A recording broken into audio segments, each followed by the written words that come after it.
Just another normal day in the good old US of A. I was gonna say, oh, I heard something unhinged was happening, but like, is that even worth saying? I feel like that's just taken for granted at this point. So, we're gonna watch most of this press secretary, or not press secretary, just general secretary's thing. Yeah. All right, let's get into it.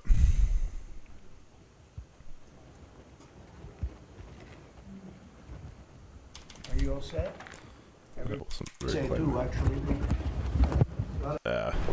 Nice to be with you. Welcome to the final cabinet meeting of 2025, a year that will go down as the most consequential and successful first year of any administration. They're saying that, not It's me. halfway. Oh, I say do, actually, but a lot of people are saying it, Yeah, whatever. and a lot of that is thanks to the men and women in the cabinet.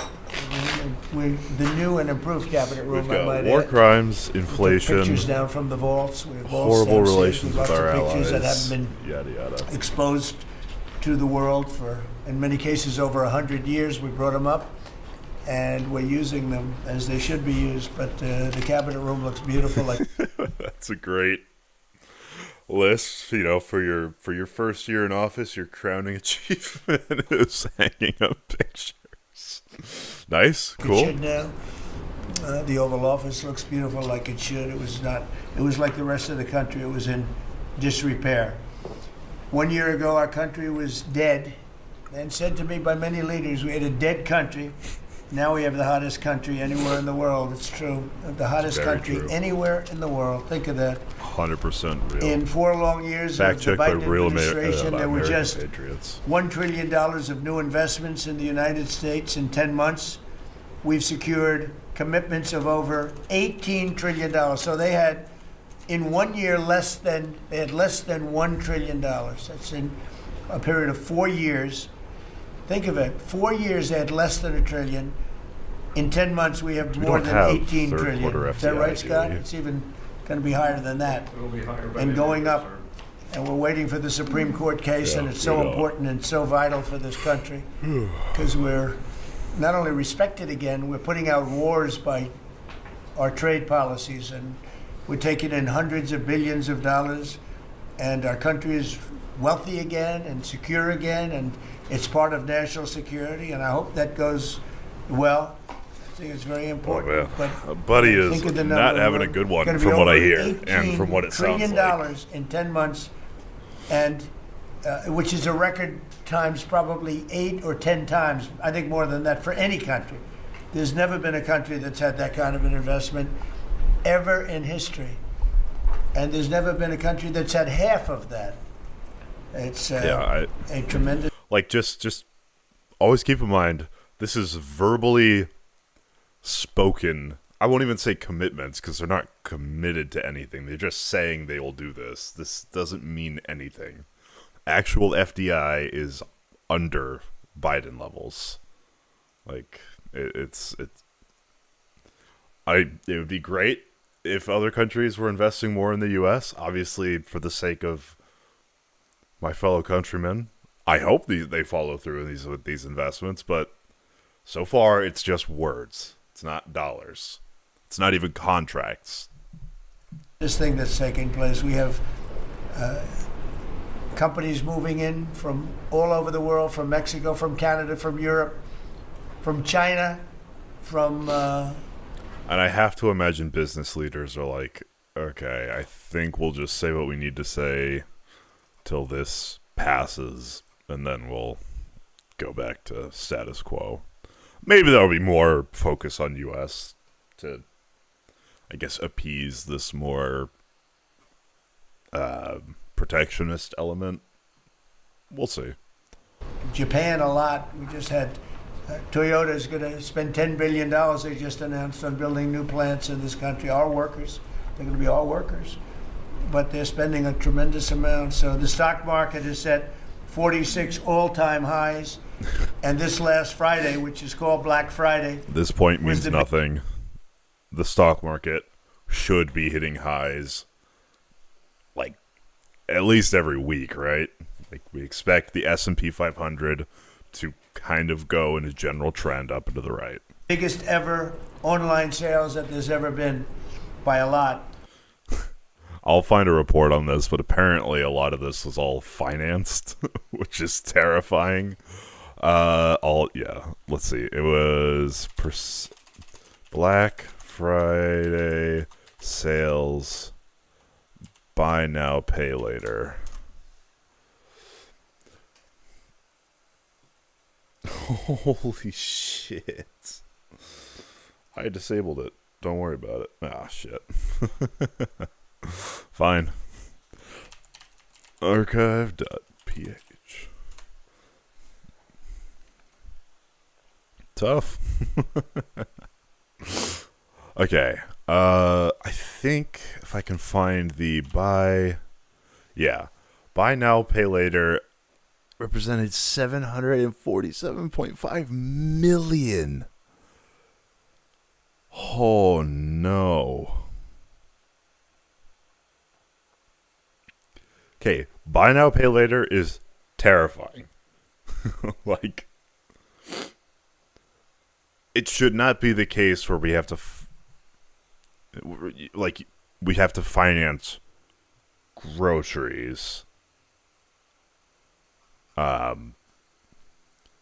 Man, so that's like what, 8 or 9% of sales volume was buy now, pay later. Oh my God.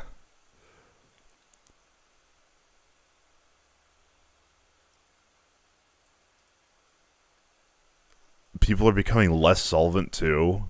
So a buy now, pay later research study found that these users had an 8.9% increase in overdraft charges, 2.5% increase in credit card interest, and an 8.4% increase in late fees.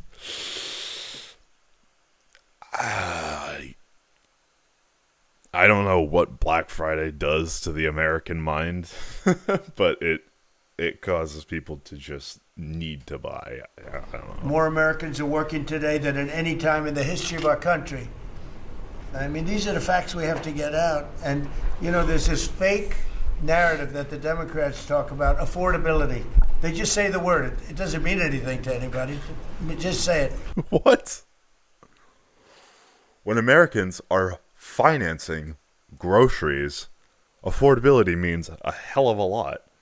And I don't think he realizes that affordability, cost of living, stuff like that was the reason he won. He won because of a promise that making goods in America will give you a higher paying job and goods will cost less. Which, it's like... Affordability. I inherited the worst inflation in history. There was no affordability. Nobody could afford anything.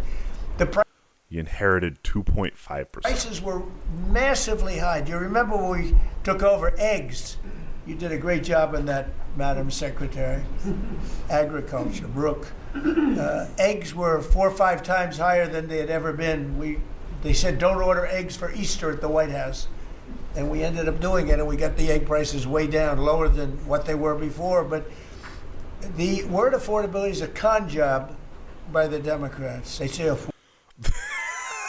okay. I watched the other day. That's a... all right, you're fucked for the midterms now. Americans are feeling their economic woes even more than when he took office. It's consistently ranked the number one issue. Number 1 and 2 are the economy and inflation. All right, people are terrified of the state of the economy and the price of things. Calling affordability a scam will tank any electoral chances of Republicans going into the midterms. Where some very low IQ congresswoman talked about affordability. She had no idea. Their prices were much higher. As an example, energy, gasoline, we're now at about $2.50 a gallon. We're going to be, I think, at $2 a gallon. We could even crack that at some point. I'd love to do it. And we could do it more easily if we weren't building up the strategic national reserves, which Biden emptied out before the election so that he could try and get elected. I mean, meaning he started it, then he got thrown out of the race. Then she took over and she kept it going, and they emptied out these strategic national reserves, which are really meant for something else. They're not meant to keep people happy with their gasoline price. They're meant for war. They're meant for problems, big problems. He emptied it out, and then she continued it during the process of trying to get elected. Yeah, Didn't work out too well for only him. very recently. And they virtually brought it down. Okay, so what this is telling us, let's go 5 years. Only very recently has energy prices actually started decreasing at the household level.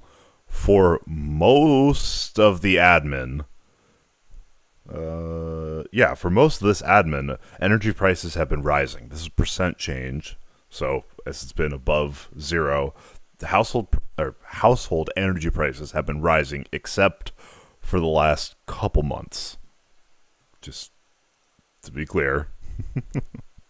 Down to the lowest level, I believe, in history. And it didn't have much of an impact because the prices were very high. But our prices now for energy, but for gasoline, are really low. Electricity's coming down. And when that comes down, everything comes down. But the word affordability is a Democrat scam. They say it, and then they go into the next subject. And everyone thinks, oh, they had lower prices. No, they had the worst inflation in the history of our country. Now, some people will correct me, because they always love to correct me, even though I'm right about everything. But some people like to correct me, and they say 48 years. I say it's not 48 years, it's much more. But they say it's the worst inflation that we've had in 48 years. I say ever. But whether it's... What? Okay, I guess...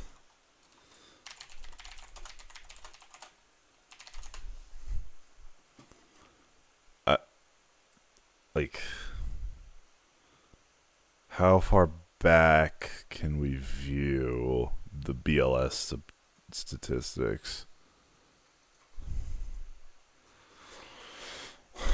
This last 50 years? Can we get that graphs? 1929 to 2025. Wonderful. Okay.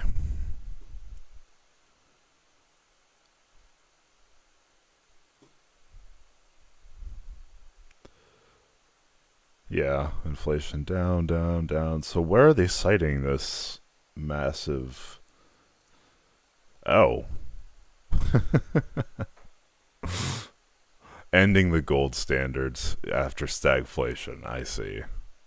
I mean, I just necessarily so 12.3 is higher than 9.1, yeah. I think year over year it's only 7. Well, not only 7, obviously it's a massive number still, but again, it's just he's trying to speak things into reality that aren't real. Hey, 48 years or ever, it's pretty bad. We had the worst inflation that we've ever had. Since last January, we've stopped inflation in its tracks. And there is still more to do. There's always more to do, but we have it down to a very good level. It's going to go down a little bit further. You want to have a little tiny bit of inflation, otherwise that's not good either. Then you have a thing called deflation. And deflation can be worse than inflation. But we have it almost, we'll soon be at I would love for someone to ask him why that is. Like, the answer is pretty simple. It's just if you don't have inflation or you have deflation, it becomes more valuable to hold currency rather than deploy it into the economy. And obviously, we don't want a stagnant economy. So that's why you want some inflation, to incentivize people not to just hold capital. But I would love to see a reporter ask him why. Perfect level, but we inherited the worst inflation. But we have 20 states that are now selling gasoline at less than the $2.75. Think of that, $2.75. Oh, I'm and thinking it was at $5 under Sleepy Joe. Grocery prices are down with the cost of Thanksgiving turkey this year down 33%. It was lower than 30. You already know this stat. Like, I don't know. I will be this petty where I will break down every stat he brings up and why it's wrong. Great value items, less items. 3% lower than under the Biden administration. Egg prices are way down 86%, thank you. And mortgage rates, despite the fact that we have an incompetent chairman of the Fed, a real dope, who should reduce rates. I saw even Jamie Dimon said he should be reducing rates. I never saw Jamie Dimon say that. I wonder why he said that. But he really said it because he's right. But we have a guy that's just a stubborn ox who probably doesn't like your president, your favorite president. But they're going to be coming down. We'll be announcing somebody probably early next year for the new chairman of the Fed. Yeah, the guy who's going to announce, what's his name? Hassett. Total Trump loyalist. Does the whole Scott Besson thing of appearing like some kind of financial authority, but just spews the administration's bullshit just with a different coding. And I talked to Scott about taking the job, but he doesn't want it. You got the greatest job here. Yes, sir. Right? He said, no, I want to stay chairman. I want to stay right where we are, Treasury. And I think we're doing really great, aren't we? Yeah? We're doing great, sir, and it's a great team to be part of. Yeah, no, it's amazing. Under my executive order to lower prescription drug prices, which I think is the single biggest thing we've ever done that nobody writes about because you're fake news. I've made unprecedented deals along with Please say Bobby 200, and 400, Oz, 500%. all of the people that work on it. A lot of people that you wouldn't even think work on it, but they do, to slash drug prices by 200%, 300%, 400%, 500%, 600%. How has no reporter ever asked him, what do you mean down by 500%? Because obviously he means it's going to be like, what, an 80% reduction or reduced 5 times? But if you reduce something 500 times, that means you're paying, like you're getting paid to take it. And no reporter, like this is how you know the media isn't as petty as they claim they are. Because, oh man, it would be hilarious to watch a reporter ask, when you say 500%, does that mean you're going to be giving Americans rebates for taking their meds? And then his answer is going to be, what, are you stupid? Are you a stupid person? 700%, 800%. 700%. Nobody's ever heard of it before because I instituted favored nations. Can't have any of that woke And math. no nation agreed to do it. And then I said to the nations, if you're not going to do it, I'm going to charge you 100% tariff, which is more money than we're talking about. And they said, sir, we'd love to do it. Please, we would be honored to do it. And they agreed that they would go along with the whole thing. Nobody thought you could do it because they felt, number one, you couldn't get the drug companies to do it. So we're paying, as an example, for the, let's go with the fat drug, FAT, for fat people. Anybody use it at the table? Don't ask. But the fat drug was $135. Think of that. For certain people, $1,300 for certain countries, $1,300 in New York. So in New York, it was $1,300, and in London, it was $135. And a friend of mine called me, he said, what is this? Okay, this is because their national health system can negotiate as a monolith. If you're a drug provider or like a drug manufacturer and you want to operate in the UK's market or Germany's market, you have to strike a deal with their National Health Service. Otherwise, you are shut out of that market. It gives them a very strong negotiating position. Whereas the U.S., we don't have that big national negotiating block, especially with all the cuts to Medicaid. So our drug prices are going to be way higher because we're a bunch of individuals that don't have any power over the prescription drug prices. We don't have any buyer power. It's pretty simple. Why is it? He got used to paying $1,300. Well, now what we have it down to is, Bobby, what's the number? Like 150 or something? We have it down to a low number, don't we? Yeah, it's around 100, 125, 150. Yeah, think of that. So we got it down from $1,300 to $125 to $140, depending on various countries. In other words, we're paying the lowest price, tied for the lowest price in the world. It's people said you could never do that because you could. I'm curious to see the mechanics of this scheme.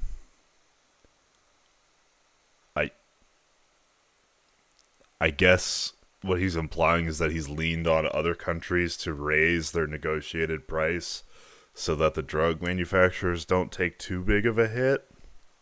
Maybe? Couldn't get the countries to agree to it. I did. Every country agreed to it because I said, if you're not going to agree to it, that's okay. I'm going to charge you tariffs. And as soon as I said that, they said, we agree.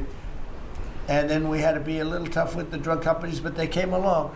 The bigger problem was the countries. The countries just wouldn't go along with it, but they did. Every country. So we have reduced drug prices by 500, 600, 700, 800, 900%. 600? Depending on the drug. Depending on... So we have reduced drug prices by 500, 600, 700, 800, 900%, depending on the drug, depending on the company, depending on all of the different factors involved. Nobody's ever even thought of drug reductions like that, price reductions. And I told you the story that in my first term I was so proud of myself because I reduced drugs. It was the first time in 28 years that drug prices were reduced. It was 1/4%. 1/4%. And I was so proud of myself. I said, it's the first time in 28 years that drug prices went down over the course of a year, over the course of a presidency. 1 year, 1/4%. I had a news conference. I was so proud. Now I got them down, not 1/4%. I got them down 400, 500, 600% and more. And the fake news won't write about it. And it's going to have a huge impact on healthcare because a big part of it's buying drugs, buying prescription drugs. It's going to have a huge positive impact because Obamacare is a disaster. I said it years ago and I say it now. And the money should be paid, taken away from the insurance company. Obamacare was made to make the insurance companies rich. Yeah, famously. The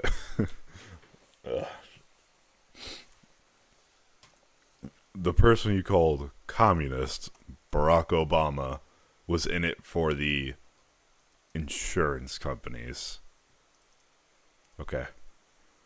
The stocks have gone up 1,000% in a short period of time because the money goes to the insurance company. I want the money to go to the people. Let all the money go to the people. And to where? Let the people go out and buy their own health care. He has to stop himself from saying insurance because he's said that loop before where it's, the people go out and they buy their own insurance. So it's just an extra step. The problem with this is that you remove that collective bargaining aspect.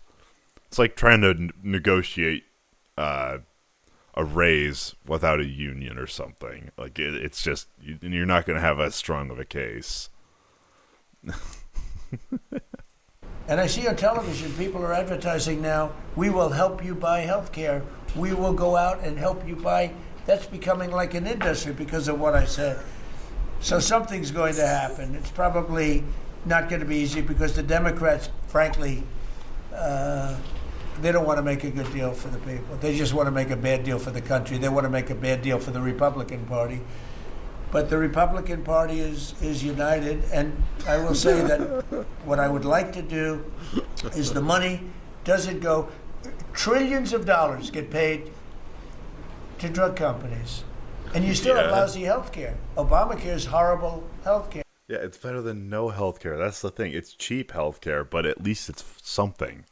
It's supposed to be like a first step, right? It was just supposed to get Americans that couldn't even afford that base level of care on some sort of system. And then we could work to improve it because we're so behind on healthcare. But can't have nice things under a Republican admin. Yeah. We wanted to go to the people and then let the people go out and buy their own health care, and they'll do great.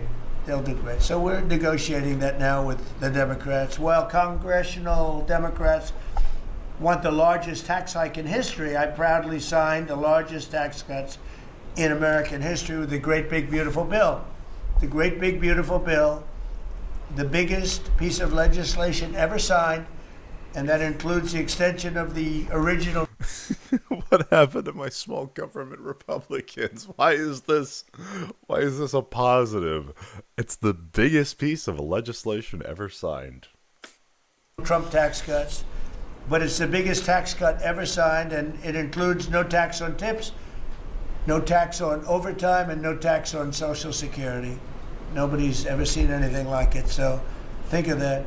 And in addition, you get, if you buy a car, this is great for our car industry because we have a lot of car plants. We're bringing back the automobile business. 60% of it was stolen. Man, he Because we cannot had stay on a incompetent fucking presidents train of or thought. This is incompetent trade insane. people. But 60% of it was stolen over the years, and now I think we're bringing it all back. I think we'll be bigger than we've ever been in the auto business. That's not even to mention AI, where we're Hey, how's it going? leading China. You know, we're leading China by a lot. They're not going to catch us. We have to be smart, but if we're smart, they're not going to be able to catch us. They know that. They told me that. Next year is projected to be the largest tax refund season ever, and we're going to be giving back refunds out of the tariffs because we've taken in literally trillions of dollars. Doesn't he have to wait until the Supreme Court case figures out? Oh my god! Because if the Supreme Court case goes south for him, pretty sure he has to refund all the companies that have been paying these tariffs. Mutual aid network to trade for a cheap one. Oh, interesting. Yeah, I guess don't do anything nefarious with it, but yeah, it's cool. And we're going to be giving a nice dividend to the people, in addition to reducing debt. As you know, I inherited a lot of debt, but it's peanuts compared to the kind of numbers we're talking about. So we're going to be making a dividend to the people, and additionally, we're going to be able to reduce debt. And as time goes by over the next That's 2, 3, a 4 years, terrifying those numbers are people. going to go up. And I believe that at some point in the not too distant future, you won't even have income tax to pay. Because Okay, the tariff revenue, even if it is what he's citing, or like the tariff revenue wouldn't even make up half of the income tax. Just by the way. And you can't have it eliminate the federal tax and pay down the debt and be a return like dividend to citizens. Like you can't have all things all the time.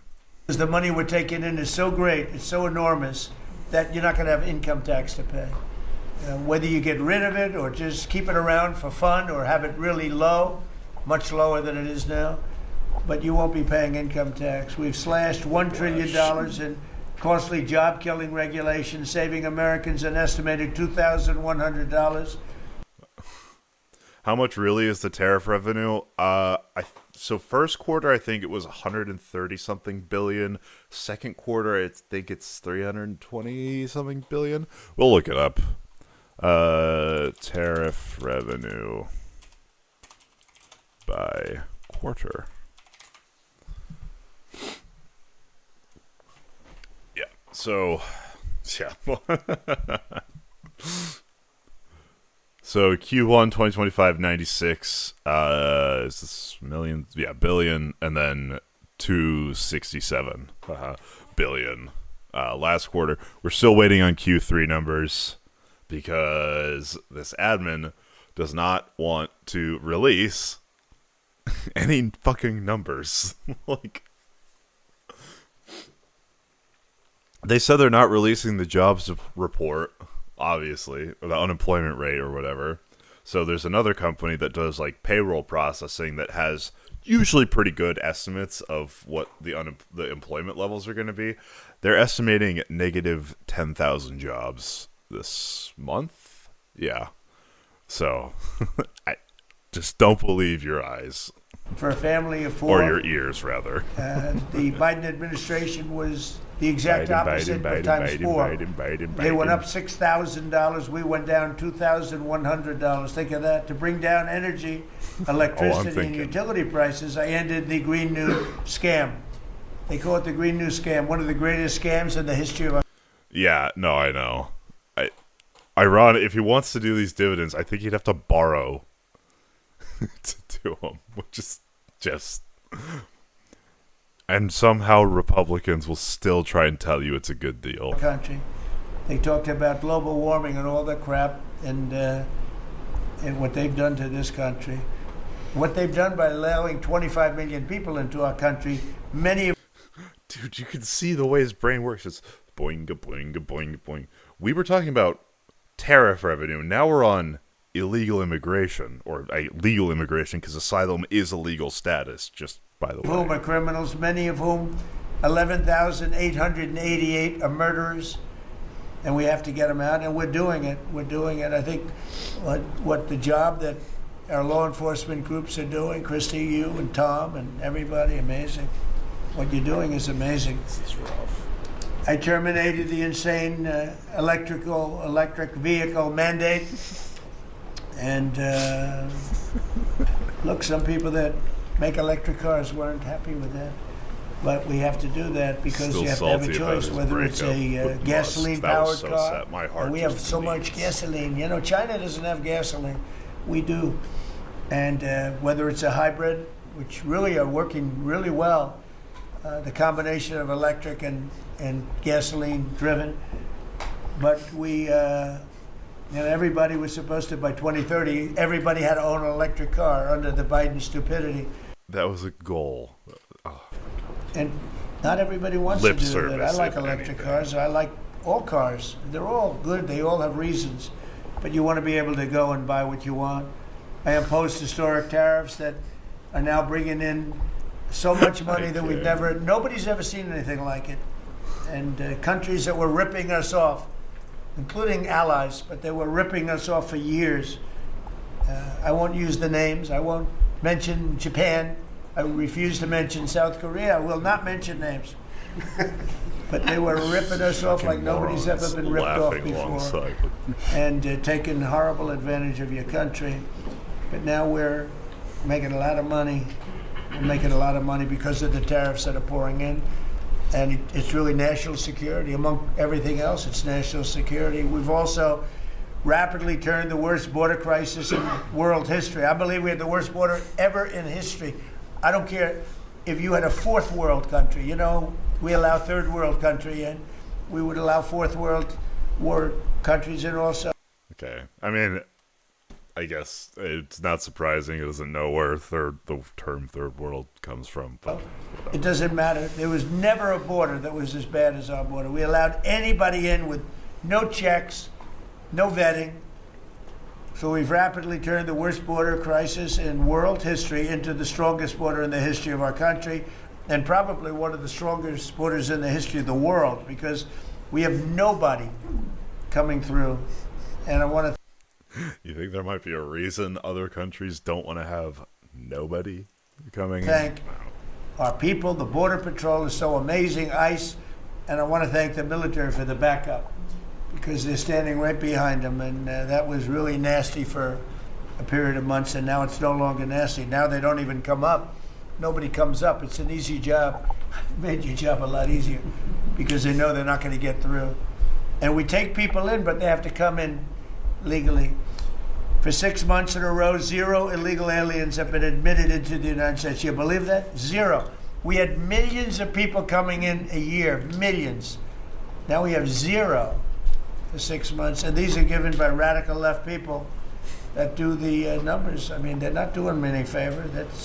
They're being we don't have our net numbers are unbelievable, but we had 0 people in the last 6 months. Illegal border crossings along the U.S.-Mexico border have plummeted to the lowest level ever recorded. And nobody talks about that anymore. You know, it's crazy. They don't talk about it. You think they'd say, well, Trump's done a great job in the border. This country is being destroyed by the border.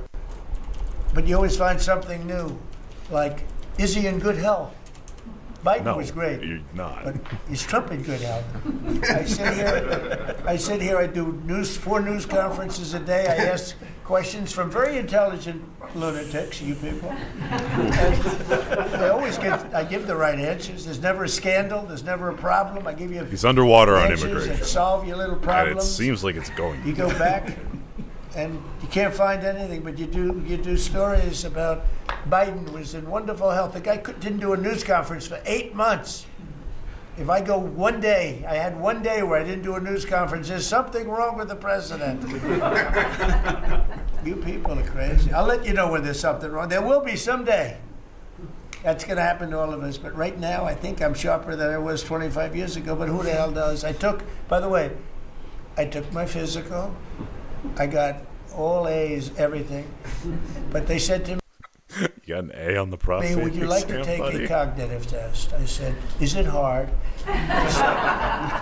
They said, yes. I said, well, I'm a very smart person. Who was the last president to take one? No president has ever agreed to take one. Because when you Because it's a dementia test. Oh my God. get into the mid-questions, meaning, 10, question number 10, 11, 12, 28, 30, they get harder and harder.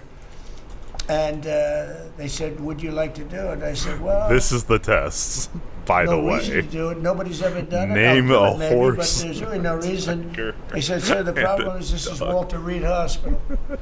And that's a military hospital. And that means that things are, Name words that start sort of with open. It's not B. like private. And you need to think of if 11 you do words. poorly, Repeat we'll sentences. have to, probably you'll find out. They said, I won't do poorly. I'm a smart person, not a stupid person. And as the doctor will tell you, I aced it. Right, Susie? I aced. I got every question right. And these are tough questions. These are questions that I would say 99% of the people that I'm talking to right now, meaning the people from the fake news, would not do well in those exams. But I'm the only one that took it. I got every single question right. And then I read in the New York Times, is Trump sharp? Trump is sharp, but they're not sharp. Guys, That's why you they're had to going out of slur business, that the New one. York Times. I hear that they're losing so much money, it's ridiculous. They're a bunch of fakers. But we can never let another thing happen like what happened to us with a fake election, with a rigged election, where a guy like Joe Biden assumes the presidency, because the man was grossly incompetent. And he was incompetent 30 years ago. But he was really incompetent for those last few years, and our country was put at great danger because of it. So for 6 months in a row, we had 0 people. Illegal border crossings along the U.S.-Mexico border have plummeted to the lowest level what ever. about the Think of Canadians? that. And the net benefit to our country is enormous, incalculable. America is strong and respected again. On the world stage, we're really respected. In fact, I went to a NATO and they were calling me the president of Europe. We're doing very well. We have a lot of respect. As you know, we have a problem with a war that our people are trying to settle now with Russia and Ukraine. We are not involved in the war monetarily anymore. Biden gave away $350 billion like it was candy. That's a massive amount of money. To a cause that we ought to support. We formed all these alliances, like in a Soviet, post-Soviet world, to defend against the threat of Russia. You guys got so mad at Obama for saying that, what the 1970s called, they want their foreign policy back, to Romney. And then you're sitting here acting like Russia's buddy-buddy. Like, no. Russia's a threat. I don't think they're our greatest threat. I would argue that that's China. But I could see how reasonable minds would disagree. That being said, Russia's not a friend. We have all these alliances set up so that they don't expand. Ukraine is fighting the conflict that's been building for the last 80 years, post World War II, and we hung them out to fucking dry. It's so disgusting. And much of it in cash, a lot of it in equipment. I don't give away anything. We sell the equipment to NATO. The European nations pay us for the equipment 100% price, and then they bring it to Ukraine or whatever they do with it. But we're trying to get that settled. I've settled 8 wars. This would be the 9th. Our greatest threat is right-wingers. Oops, I said it. I think the greatest threat right now to our, democracy is this MAGA-style wannabe authoritarians. I don't think, the fundamental concepts of conservatism are a threat to, democracy. I do think the Trump style is. People are over in Russia right now to see if we can get it settled. Not an easy situation. Let me tell you what a mess. It's a war that never would have happened if I were president. Not even a chance. And it didn't happen for 4 years. We've renamed the Department of Defense the Department of War, and I thought that would be controversial. And frankly, I tell you what, I haven't met one person. There's not one person I've met that doesn't like it. I don't like any authoritarian movements. Bold take. I would agree. Jonathan Swift, 89. You know, think of it. We won World War I, World War II, everything in between, everything before it. And then we said, let's change the name. So we changed it back to what it was, Department of War, and Pete's doing a great job. We ended 8 wars. Think of that. 8 wars, but we're going to do one more, I think. I hope. Every time I end a war, they say, if President Trump ends that war, he's going to get the Nobel Prize. Who? Who is saying this? As Pete's down in the South committing war crimes. The Nobel Prize? Yeah, fucking right.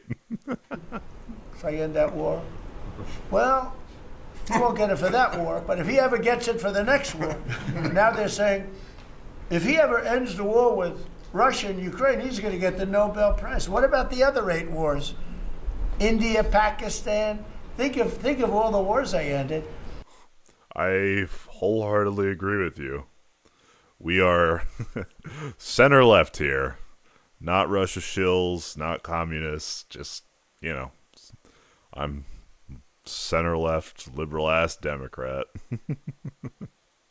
He's such a narcissist. It's insane. And he is really slipping. We can watch some shit from 2016. People thought he was a little loopy then. He's so much lower energy, more disconnected than ever. Buddy is losing his mind. And he's slurring his words now too. It's just, I don't know. I should get the Nobel Prize for every war, but I don't want to be greedy. Actually, the woman who got the Nobel Prize said, "You've got to be kidding. Trump deserves the Nobel Prize." So that was very nice of her. I appreciate it, which is true, actually.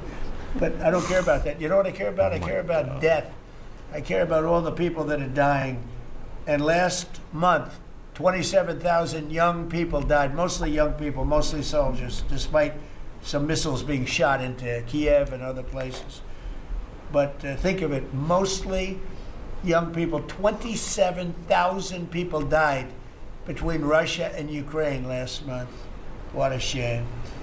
So we're restoring law and order. Yeah, I know. He couldn't give less of a shit about. Will you shut up? Hey, thanks for the follow. I appreciate that. Oh my God, 120 followers. Let's fucking go. Appreciate that.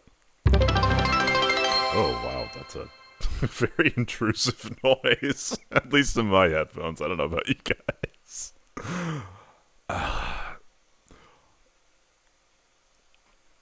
Order to our cities and towns. If you look at what's happened, and I want to pay my deepest respects to those 2 incredible people from the National Guard in West Virginia. They came from. I spoke to their parents. Oh fuck. Sarah is gone. She passed away. She's looking down on us now, and she loves her parents, and they loved her. They were. Somebody said, "How are they doing?" I said, "The word is devastated." Doing. How are they going to do?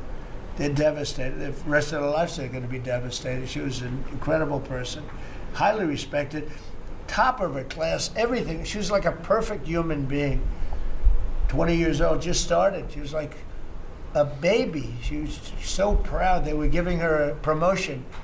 And she told the parents that she was getting a promotion, and they were so proud of her. Then they get a call that this happened.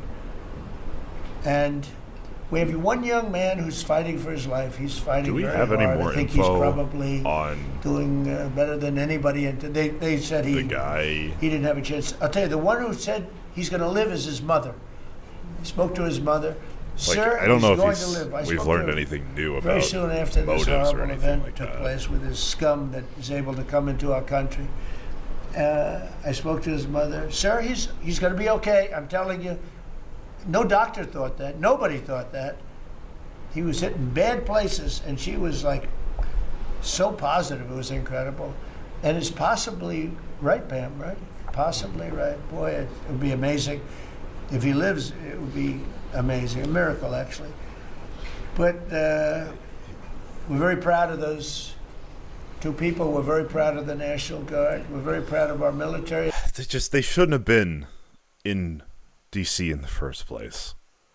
Like, the point of the National Guard being there was so Trump could antagonize, so he could project power on people. And by doing so, he's putting people in harm's way. He's ramping up the temperature, raising tensions. I'm not saying, like, this, we don't know anything about this guy's motives. It could have absolutely nothing to do with anything related to immigration. We don't know. But part of Trump's intention is to ratchet up the rhetoric, to make things more extreme, more tense. And our police and our firemen and women, if you go back and take a look a year ago, year and a half ago. Yeah, I mean, I'm starting to see horseshoe theory pan out more and more. It is kind of wild how you end up at a point where you end up supporting Russia on either side, which is wild. It all changed, I think, on November 5th, the day of the election. But you go back before that, you couldn't get people to join the military, Pete, right? They didn't want anything to do with military. They wanted nothing to do with joining the police or the fire. They wanted nothing to do with anything. They had no spirit. The country it had no spirit, nothing. And now we just had the highest recruitment in history. And we're getting great people. We're getting great people. And I will say, despite what just happened, Washington, D.C. is... That's a good comment. Sir, what would you like to eat today? Trump's response, I want a steak, but Biden and the media were saying how I'm not fit when I only eat steak, so I don't know, maybe I shouldn't, but I think I will. Become a really safe place. And I guess this lunatic probably was upset that the National Guard is so effective, because we were really... Effective at what? Nothing against our National Guard. Like, we love them. But also, they don't have policing power. That's not what the military does. Like, yeah, like they're not a police force. They don't have policing powers. So for what other purpose are they there? Placed by Trump, like, again, not at the election of the individual National Guards members, other than to be like a projection of force and antagonize. Really, really effective, and we are.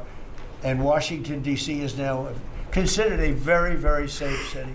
We had crime numbers a year ago that Yeah, we don't support anyone that's a threat to liberalism. Big fan of liberalism here. was so bad. Embarrassment that the city, the capital of this country, could have numbers like that. And Washington now is, no murders, no this. It's been a miracle also what happened here. And now we're in Memphis and we're going to New Orleans pretty soon. Over there, the governor called me. He'd like to have us go there. Governor Landry, great guy, great governor. He's asked for help in New Orleans, and we're going to go there in a couple of weeks. and we're doing a real job. Even Chicago's down a little bit because of we have a minor force there. We could knock it down within 4 or 5 weeks. We could bring it down to almost nothing. But we have a governor that's grossly incompetent, and we have a mayor that's even more incompetent than the governor. He's a very low IQ person. And typically low IQ people don't make good mayors. It's such a projection. So this low IQ thing. I don't know if he said this before in like 2016 or his first presidency. This feels like a relatively new dig he's using. I don't know if he got an IQ test back or something and it said 70, but yeah, no, I mean, well, there's difference between far left and illiberal left. Like, you could be like a social democrat. Like, even Mamdani isn't like illiberal. He's just like far left. That's fine. But if you want to like abandon the democratic system or move to a fully state-controlled economy, then that's not something I'd be on board with. Thank all of our cabinet members. They're high IQ. Let me see, one. Yeah, generally That's speaking. the first funny joke he's told all day. A couple I'm a little concerned about. No, but I want to thank, we have a great cabinet, an amazing cabinet, amazing people. All of them, sort of have become stars. We're getting credit for the good cabinet, actually. And I just want to wish everybody a great holiday. Yeah, anyone who unabashedly supports Israel or unabashedly supports Hamas is definitely something to raise eyebrows at. Like, there's that conflict is such a cesspool of there's like nothing. Nobody's in the clear, I guess. We've, I think, done a great job with the White House, bringing the White House back. You see the Palm Court that was redone. The Lincoln bedroom was redone. The Lincoln bathroom is now gorgeous, like it should have been. It was terrible green tile that was never the way it was supposed to be. It was done in the 1940s, actually, but it was not proper. And we're restoring the White House just like we're restoring the country, and people are thrilled. But the First Lady's done a beautiful job with the Christmas trees and all the decorations. I see the wreaths on the windows. I've never seen that before. Has anyone heard about the Melania thing where she said, "I don't give a shit about Christmas" or something like that? Eventually, maybe. I don't know. Right now, the direction is let's have a healthy level of government intervention where it's healthy, and let the markets decide when the markets are more efficient. I just don't think a planned economy is as malleable and adaptable as a market economy. Or ideally a mixed economy. On the windows of the White House. And it's 4 stories high. I said, how did they get that wreath? They had people going up in a little dangerous. I see this big construction guy. Dude, okay. Wouldn't want to do it. But they put them up, and we have wonderful people working in the White House, and they're really proud to bring the building back. Because this building was a little bit like the country. It was mishandled, it was mistreated, and now it's being given love. And we're building one of the great, I think, maybe the greatest ballroom. We needed it for 150 years. They've been asking. You see the trucks and cranes and excavators in the background. And you hear them, and every time I hear them, I love the sound. To me, I love the sound. I wouldn't say my wife is thrilled. She hears pile drivers in the background all day, all night. They go till 12 o'clock in the evening, day, night, pile drivers. Darling, could you turn off the pile drivers? Sorry, darling, that's progress.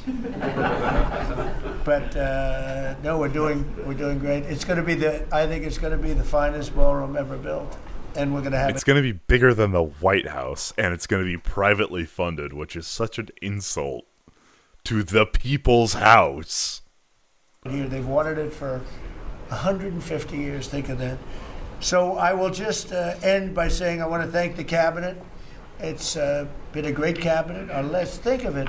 Time flies, but this is Who's getting fired first, Patel or Hegseth? our last of the year, as I said, and I just think you've done a fantastic job. And we're going to go around the room. We'll go quickly, but we're going to go around the room, and we'll start with Pete. And you'll tell us about some of the achievements. And some of you have achievements that are so big. War crimes speedrun. Holy shit. I think the most dangerous person in this cabinet is Pete Hegseth. He is grossly incompetent. And like, none of them are competent, but Pete Hegseth is in a position to fuck things up the most. And within like a couple months of this like Southcom operation launching, there's already war crimes. The White House, sponsored by Apple and Meta. Call this number now to order your brand new iPhone 15 with Meta AI. I don't want you to go through the whole thing because we don't have time. But we'll start with Pete, and then if you want, we'll take some questions at the end. Please, Pete. Well, thank you, Mr. President. As you said, it has been a historic year at the Department of War. Recruiting and retention over this year are at the most historic levels our country has ever seen. When I had a chance to be on a aircraft Except carrier for destroyer over generals Thanksgiving, and the majors, spirit right? in our ranks since the election under President Trump is unprecedented. I've never seen anything like it as a soldier myself in uniform, and I know a lot of you feel the same way. We've ripped out the DEI and the political correctness. It's all merit-based at the department. We're getting back to basics: accountability, training, readiness, lethality, and that's reviving that spirit. And Mr. President, we're rebuilding Especially the against military shipwrecks historic or investments. fibers. I just took briefings on the Golden Dome and F-47, next generation capabilities that are going to make sure that for generations to come, America has the most powerful, most He's so capable, most sleepy. lethal military in the world, which you have rebuilt once and we're rebuilding again. And then we're reestablishing deterrence and credibility. If you look at what happened, we deal with every day the outcome of what happened in Afghanistan, the debacle under Joe Biden. We just dealt with it in That Trump set up and then got out right before all the hard stuff had to happen. And Biden just followed his plan, more or less. the streets of Washington, D.C. with those two National Guardsmen. And then what happened on October 7th with Hamas, what happened in Ukraine, a war that never would have started. under Yeah, President that's Trump. not surprising. Are you Canadian? Having to rebuild that. So whether it's freedom of navigation and taking the fight to the Houthis, whether it's Midnight Hammer, those beautiful B-2s going 37 hours back and forth, undetected, delivering with precision, and Iran not getting nuclear capabilities, Europe and NATO stepping up to 5%, locking down our southwest border. It's been an honor to work with Christy and Tom and everyone else down there to lock it to zero. British. Operational Okay, there's a 50-50 chance. I don't get American viewers. I only get British and Canadian viewers. Sometimes Swedish. control of our border. And then it's getting after and going after narco-terrorists and designated terrorist organizations in our own hemisphere. As I've the said, word narco-terrorist we've only did not just exist begun before this striking happened. narco boats and putting narco-terrorists at the bottom of the ocean because they've been poisoning the American people. And Joe Biden tried to approach it with kid gloves and allowed them to come across the border. Cartels take over community, 20 million people, hundreds of thousands of Americans poisoned. And President Trump said, no, we're taking the gloves off. We're taking the fight to these designated terror organizations, and that's exactly what we're doing. So we're stopping the drugs, we're falling striking asleep, the boats, man. we're defeating narco-terrorists, and we're standing... I heard he actually falls asleep during Rubio's speech. Peter, you may say one thing, that drugs coming in through the sea by sea are down 91%. I mean, they've managed to ruin this nation. It's not irreparable at this point. It's just going to take a long time. How to ruin the richest nation to ever exist in 4 years. They've done it in one, man. Fenty villains. There you go. And I don't know who the 9% is, I'm not sure either, sir, because but down 91% by sea. we've had a bit of a pause because it's hard to find boats to strike right now. Which is the entire point, right? Deterrence has to matter, not arrest and hand over and then do it again, the rinse and repeat approach. arrest to try. We don't know if these guys, like, they're gonna come out with some stat. It's like 90% of the people we've killed are drug traffickers. It's like 10% innocence is not an acceptable number when arresting them is a viable option. Like, previous administrations, this is meant to get after that's that a approach. And I would hypothetical just number. end by saying, clear. as President Trump always has our back, we always have the back of our commanders who are making decisions in difficult situations, and we do in this case and all these strikes.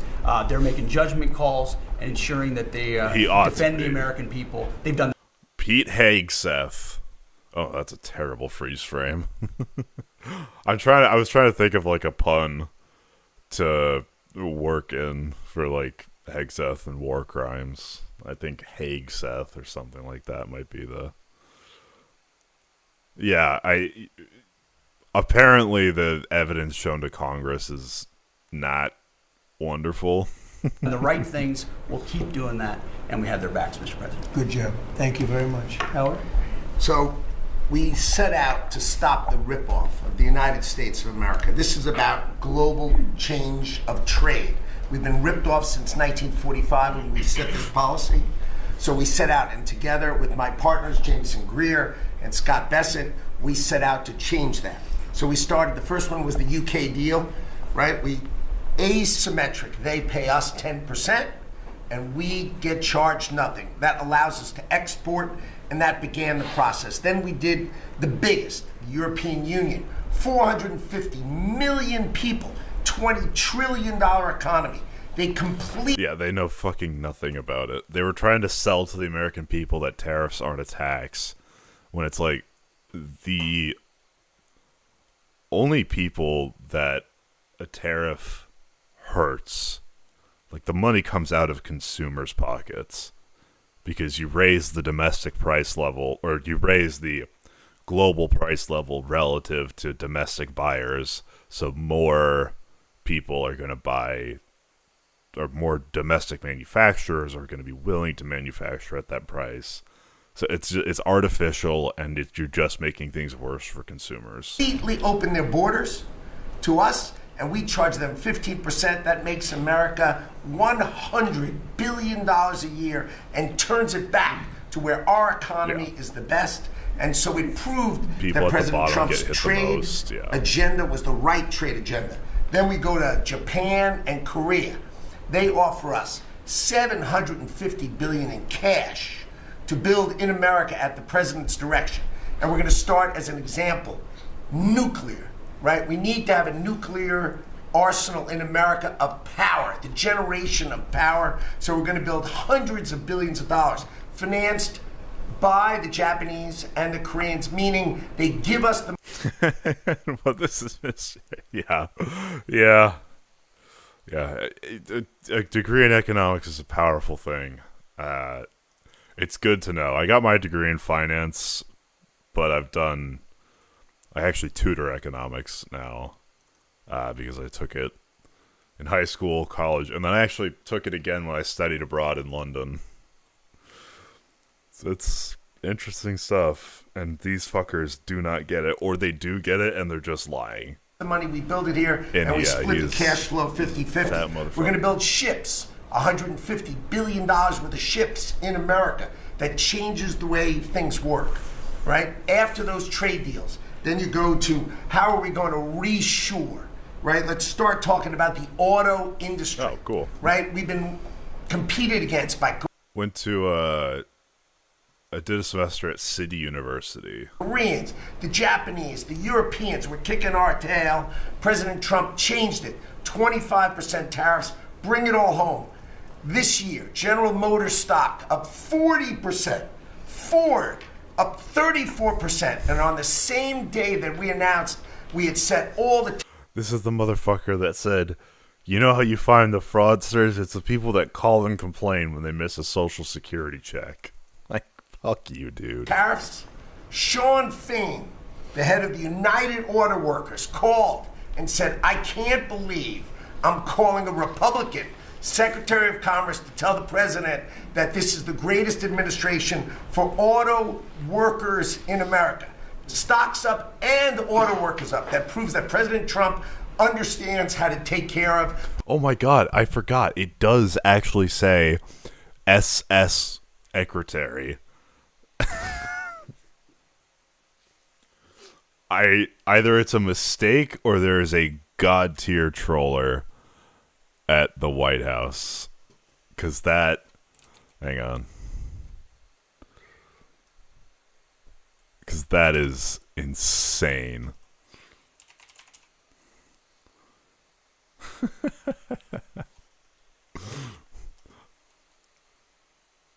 Oh, that's... Yeah. Sorry. SS Secretary.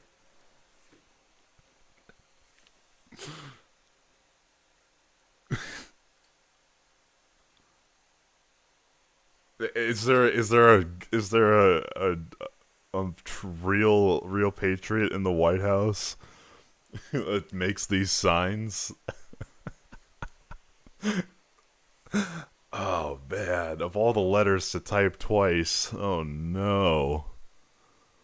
I think we got a troller on our hands. The whole ecosystem, both the companies and, more importantly, the people who work there. Semiconductors, right? We didn't build any. The Biden CHIPS Act was a $60 billion giveaway, right? We've now turned that. $300 billion is committed to America. That's going to go up to $750 billion in the next 60 days, right? And then you go to pharmaceuticals, right? $250 billion being invested in America, and then working together with Bobby Kennedy, right? Pounding away on that MFN, working together as a joint team. They're coming to over $250 billion and cutting prices in half. We did the golden share of U.S. Steel to make sure the Mon Valley is protected. Intel gave us 10% of the company, make tens of billions of dollars. These fake licenses. I don't care about Sean Duffy. Company responsible, and it'll. This thing's 2 hours, so we're gonna skip some of that. Faster months. Go ahead, please. So at Housing and Oh my Urban God. Development, in keeping with living, Department putting as a Marco, I want to thank you and much. The tens of trillions of dollars that have come in investment, both the We'll listen to a little bit portfolio of Scott, investment by companies, investment by countries, that is turning into a CapEx boom for the U.S. Capital expenditures up 15% in history. When CapEx is up, jobs will follow. The One Big Beautiful Bill is an incredible, as you said, thanks to your leadership, along with Speaker Johnson, Senator Leader Thune. We had that done on July 4th, which everyone said was impossible. And the great thing about that bill, sir, for the American people, it's for industry, 100% expensing. Build your factory here. You can write it off immediately. But you also... Yeah, isn't that just bonus depreciation? Can you do depreciation of building? Actually, I'm not sure. Insisted on the 4 benefits for working people: no tax on tips, no tax on overtime, no tax on Social Security, auto deductibility for American cars, and that is retroactive. So as a result, in 2026, we are going to see very substantial tax refunds in the first quarter. So the best way to address the affordability crisis is to give Americans more money in their pockets, which is what this bill has done. We're going to see real wage increases. I think next year is going to be a fantastic year. Taxes, deregulation, energy certainty. That's why everyone with your leadership is coming to America. Bond market had its best year.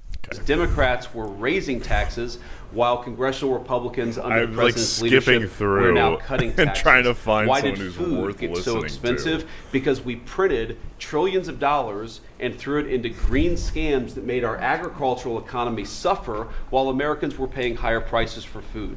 On Holy every fuck. single one Did of he those bleach issues, his Mr. President, I eyebrows? think we've made incredible progress.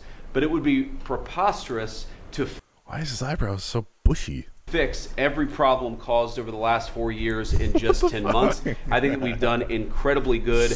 But what I see over the next year, So and you heard Brooke talk about joy and gratitude. What I really think this season represents for me, and I think for the entire administration, is that we have now done incredible work to fix what Joe Biden broke. And I think that next year in American growth and American prosperity. Like, these people should be on their knees thanking and praising Joe Biden for getting inflation down before they came into office so that they didn't have to deal with it with their shit policies. Like, I mean, obviously, I'd give more credit to the Fed for getting inflation down because that's their job. But, like, inflation that they handed off was like 2.9%. Still above target, but not by much. It's higher now than what they inherited, which is beyond parity. Could be the best year that we've had in the United States of America.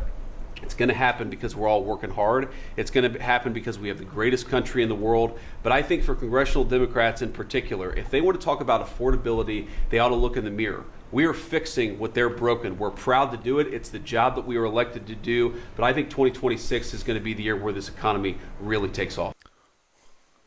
Just trust us, bro. Yeah, no. You have not. You've given us no reason to trust you. Things have only gotten worse. Thank you very much. Thank you, sir. Great. Pam? President Trump, thank you for talking about Sarah. Heartbreaks for her family. And Andy is doing well. His parents, Melody and Jason, wanted me to tell you, and I was with them yesterday in the hospital. He's a miracle. I was there when the surgeons came in, and they wanted you to know this. He's a miracle, and if everyone in this country can continue to pray for that family. He's got a long road ahead of him, but he is a miracle. And of course, our DC initiative is led by our amazing, and the monster will be held accountable who did this. Our marshals, of course, are leading the DC Safe effort. We have made over 7,000 arrests at your direction. DC is safe again. Working with everyone around this table, Pete and everyone, Scott. Yes, UNTV is absolutely correct. It is a statistical fact that Democratic presidents leave their Republican successors with a strong economy, and the Republican sinks it, then a Democrat fixes it. On repeat. Over and over and over again. I think the only exception to this was Jimmy Carter and Ronald Reagan. Like, another thing too, if you really want to mindfuck yourself into wondering how conservatives get to be the fiscally responsible party, look at what happens to the deficit under a conservative or a Republican versus what happens to the deficit under a Democrat. You would expect, the Democrats like to spend, the deficit's going to expand more. No. It either contracts or expands much less because Democrats are willing to pair their spending with revenue increases via taxes. Republicans want to have all these nice programs, but also get all the credit for cutting taxes. And that's the fiscally responsible thing. It's... And I were in Memphis together last week, and everyone, and Bobby, your HHS. Well, I mean, he inherited a very stagnant economy. Doctors and medics are on the ground to help people in Memphis and DC. In Memphis, we've made over 3,500 arrests so far, and Homeland Security, Christy, you've been instrumental in this. But it's everyone working together as a team. We even have Treasury agents out there. It's unbelievable, on the ground in DC and Memphis, of course. I'm not a Reagan fan by any stretch of the imagination. Law enforcement first, FBI, Kash Patel has led the FBI. We have a 100% increase in the arrest of violent criminals, thanks to your leadership. DEA, led by Terry Cole, over 45 million fentanyl pills, 4,200 kilos fentanyl powder. That is the equivalent of 30... One night at Hunter Biden's house. I'm joking. 347 million potential lethal doses. I mean, it will. If you ask it for statistics, it'll try and be very fair. Fair as in unbiased, but if you ask it for like direct numbers, it'll say, okay, yeah, fine. Yeah, okay, the Republicans are generally worse on this, but yada yada. It's like, you just... I'm mad at the robot for not taking a stand. That's unbelievable that you've taken off the streets of our country. And the weight of all the drugs combined taken off by DEA is the weight of 17 full semi-trucks of the drugs just since you've been in office. The drugs that had flowed into this country. What are these stats? It's the most convincing stat was like, we've taken enough fentanyl off the street to like that could kill every American 7 times over. That's a hard-hitting statistic. Like, I don't know what you want me to take from. We've taken the equivalent weight of 7 semi-trucks. Oh, yeah, true. He did just pardon a drug trafficker. That did just happen. Under the previous administration. ATF, led by Rob Sakata, has seized more than 31,000 illegal guns. 31,000. Unbelievable at your leadership. 19,000 of those were from trafficking Democrat cases. guns. We've been sued on the legal front now. We have been sued 575 times. 575 times. More than every administration going back to Reagan combined. Did these people have no self-reflection? Like, hello, why might that be? You've committed more crimes than any administration. Oh, my Lord. Most recently, yesterday, I was sued by an immigration judge who we fired. One of the reasons, she said she was a woman. Last I checked, I was a woman as well. 24 Supreme Court wins, President Trump, 92% success rate. We told you it would take a while to get to the Supreme Court. We're doing it at record speed, led by John Sauer, of course, Sarah and Hosh, all working together. Immigration, we're winning. Nationwide injunctions, ending DEI funding, working to secure that our federal workforce is aligned with your America First agenda, representing pretty much everyone in. Pardoning CZ was America First. Pardoning the Honduran former president. Making deals with our adversaries. Yeah, this is a North Korean propaganda meeting where it's like, everyone go around the table. No, it's like, no, actually, that's too much credit. It's a kindergartner's birthday party. It's go around the table and everyone say something nice about the birthday boy. In this room, we met with your general counsel yesterday, Doug, met with, working with everyone. It's nonstop. Also, remember, always, Republicans hate her, or MAGA hates her, because she's not arresting enough people, or trying enough people. ICE, of course, we're winning there with Christie. We're Brooks, SNAP benefits, won there. Marco, USAID. Pete, National Guard, of course, going nonstop. Our U.S. attorneys are fighting violent crime, working around the clock to make America safe again, which was your directive. Our Civil Rights Division, suing Gavin Newsom 3 times now, Prop 50, keeping boys out of girls' sports, and in-state tuition for illegal aliens. Who doesn't MAGA hate? That's a good question. We've sued over election integrity. I don't know what the ideal We MAGA are person litigating is. major universities with Linda. Thank you, our Civil Rights Division, for everything that you've done to end DEI in our schools. Our Civil Division fighting sanctuary cities every single day. And of course, our Antitrust Division with Google. Major settlement. Our attorneys are working on terrorism, TDA, MS-13, Antifa, President Trump. Steve Bannon. There's a MAGA split. There's like this tech bro, H1B pro. I am fully in support of H1B visas, by the way, side of MAGA. But then there's the ultra protectionist, anti-all immigrants, like the Bannon types. Like Candace Owens, I have no idea. She's even more brain broken than she's been in the past. I think she might have legitimately developed like schizophrenia or something. Like, she is insane.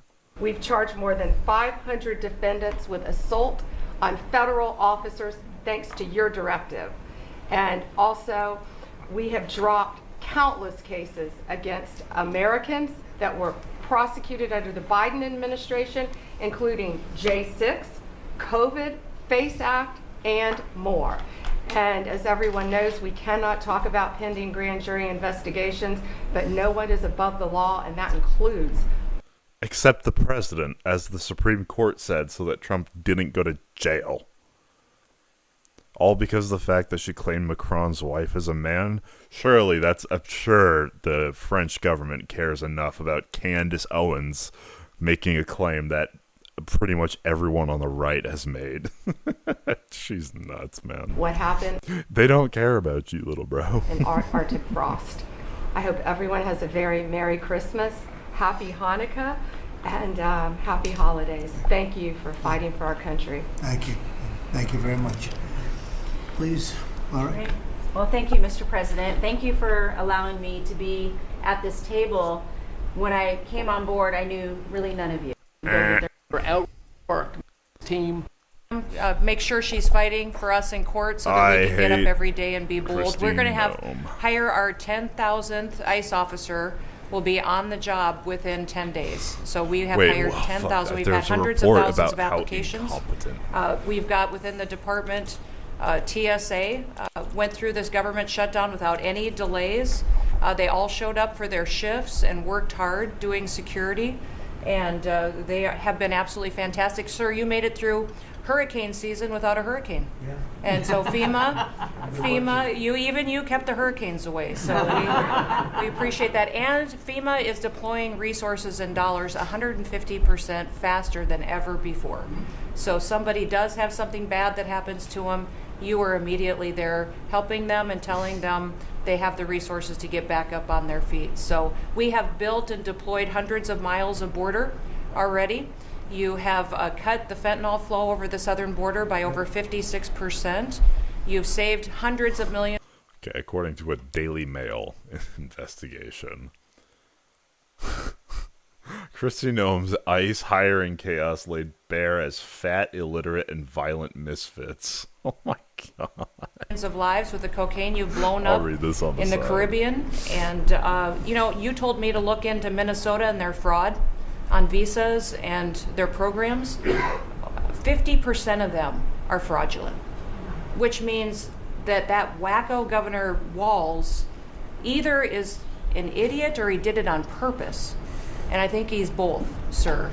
He brought people in there illegally that never should have been in this country, said they were somebody that they're not. They said they were married to somebody who was their brother or None of this is true. somebody else. Fraudulent visa applications, signed up for government programs, took hundreds of billions of dollars from the taxpayers, and we're going to remove them and we're going to get our money back. And we're going to, this next year, make sure that we only put people in leadership positions in this country that love this country and have its back. So thank you for letting us get up every day and have a purpose. We appreciate you. Appreciate it. Mr. President, you're exactly right. We are saving this country. We're doing it one Main Street at a time, and we're doing it at record speed and at record levels. Under your leadership, small business optimism, according to the U.S. Chamber Index for small businesses, has reached an all-time high in the history of that index. So, what is this? So what are they arguing? Oh, just about Candace's unhinged statements about Charlie Kirk? Yeah, okay. on Main Street, the economy is coming back thanks to your leadership, thanks to getting Biden inflation under control. Small business is number one. Previous administration canceled expense. Incredibly hard at work. Yeah, I know. Yeah, it's wild. Okay, I can't listen to RFK. I'm mostly interested in Rubio. Because, like, there's still part of me that has some faith that Rubio, in some way, can slightly pull things in the direction of the general interests of the U.S. But at least in the Russia-Ukraine talks, it looks like he's being overshadowed by Witkoff, who's just a real estate guy that Trump likes. So, We'll see. Every single one that's on. Mr. President, first of all, this is a very talented team, as you've seen, and as you know, because you picked every single one that's on. You deserve tremendous credit for doing that. It's an honor to be in this role. It's also an honor to be involved in and be a witness to what I believe is the most transformational year in American foreign policy since the end of the Second World War, at least. And it's transformational because for the first time in a long time, we have a president who basically puts America at the forefront of every decision we make in our relations with the world. And that may sound weird to people, like, of course you always do. No, that hasn't always been the case until about a year ago. And I think we've all witnessed in our own respective spaces how in every interaction the president has with the world, the goal he has in mind is very simple. Does what you want us to do, or is it what we're going, or is it going to make us stronger? Is it going to make us richer? Is it going to make us safer? Us is doing a lot of lifting here. He goes into it. Is it going to make me stronger? Is it going to make me richer? Is it going to, like, everything is personal and rich. If it is, he's for it. If it's not, he's against it. If something's going to make America weaker or poorer or less safe, the president's going to be against it. And every single thing he has done in our foreign policy has been driven by the American people in mind. And I can go down the list. Why has he focused on mass migration? It's very simple, because no country is safe if you can just walk in without us knowing who you are into your country. We've seen the destruction that that's wreaking, not just in our own country, but the impact that it's having in Europe and in many other parts of the world.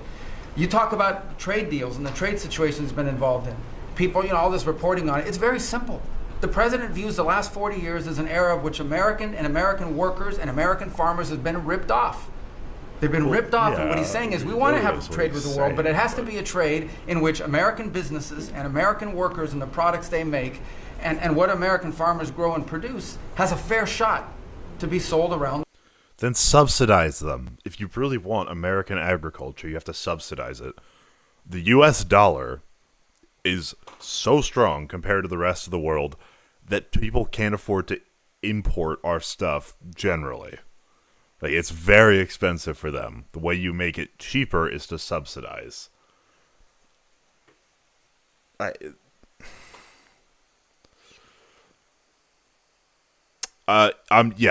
I'm like, when I say some small amount of hope, I mean like infinitesimally. Like, even if we had Rubio as the president, I would still be very much against him. Like, he's still the Republican, but he is bending over to this admin, soul to soul for this job.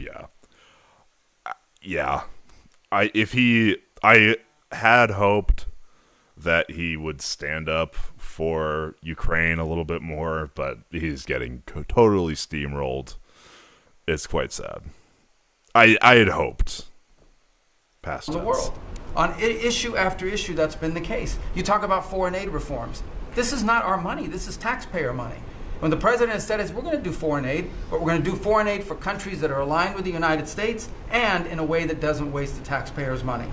And Mr. President, you deserve tremendous credit for that. Many of us, the vice president, by the way, I want to acknowledge, has played an extraordinary role in our foreign policy. And he. By the way, Rubio and Vance you're going to see this more and more over the next couple of years. They're going to start to be at each other's throats a little more because the Republican primary, the leaders are going to be Rubio and Vance.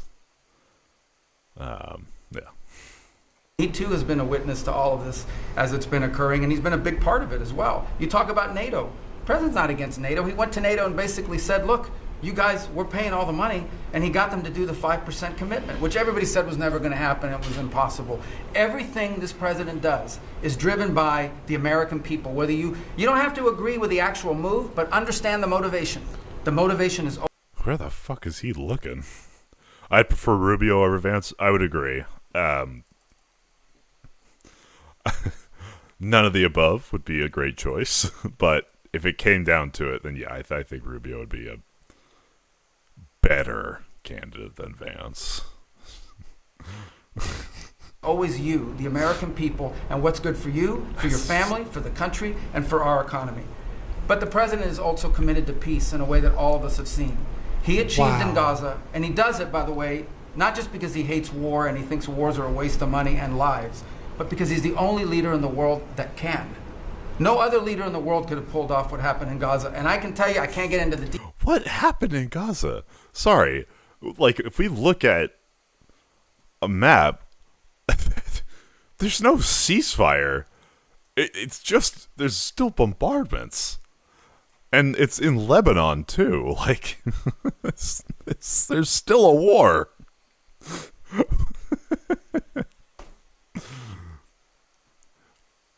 Details. The vice president knows what I'm talking about. That deal doesn't happen without the president's direct interaction with the leaders that were involved in this decision making. And everyone said that deal couldn't hold. And then the president shepherded through the United Nations of all places to get a global coalition of countries to line up behind the peace deal, behind the border peace. And it's still, every day is a challenge, but it's been driven personally by the president. It's the reason why we're involved in this whole Ukraine-Russia conflict. That's not our war. It's not the president's war. This war started, it never would have happened if you've been president. Oh my God. But this war is going on, and the president is trying to end it, not because, listen, we got a million things to focus on in the world as a country, but he's the only leader in the world that can help end it. And that's why that's why even as we speak to you now, Steve Woodcock is in Moscow trying to find a way to end this war, to save Get him out of there. lives of 9,000 people, Mr. President, as you want to know, are dying every week. More people are dying a week in that war than have died in the entirety of the U.S.'s involvement in Afghanistan or Iraq. Just think about that, how bloody and destructive it is. The president's taken on this issue of Sudan personally, not send out deputies to do it. Again, far away from the United States, because he's the only leader in the world that can bring it about to an end, not to mention all the other peace. Wait, what has Trump done about Sudan? He's talking about deals, very dangerous ones like India and Pakistan, or Cambodia and Thailand. Still going and so on all these things, Mr. President, I think you deserve tremendous credit for the transformational aspect of our foreign policy. For the first time in probably 4 decades, the American foreign policy is driven by what is good for America and Americans, whether it makes us safer and stronger and more prosperous. If it is, he's for it. If it doesn't, he's against it. And that sort of clarity is transformational. I close with this, and I know I'm last, so I wanted to be fast, but there was a lot to cover. I do want to say this is the most wonderful and magical time of the year. Oh my God, fucking shut up. By that, of course, I'm referring to the college football playoffs. And I just want to say this as a point of personal privilege. And I'm a Florida Gator, but if the University of Miami gets screwed out of the college football playoffs after going 10-2 and beating Notre Bro, nobody thinks you're a human being, dude. Like, this ain't working. Dame, the whole thing should be scrapped, and you're going to have to take over it next year, Mr. President. That's great. Well, thank you all very much. It was terrific. I hope it wasn't too long, but it was very concise. He woke up from his nap. He's back. Good morning, Mr. President. We've done a lot. This group has done a lot. Amazing. Everybody at this table has done a fantastic. And Susie, thank you for doing a great job, as our chief has said. First female chief of staff in the history of our country, which is pretty amazing when you think of it, right? And she's the best. Thank you very much. Great job.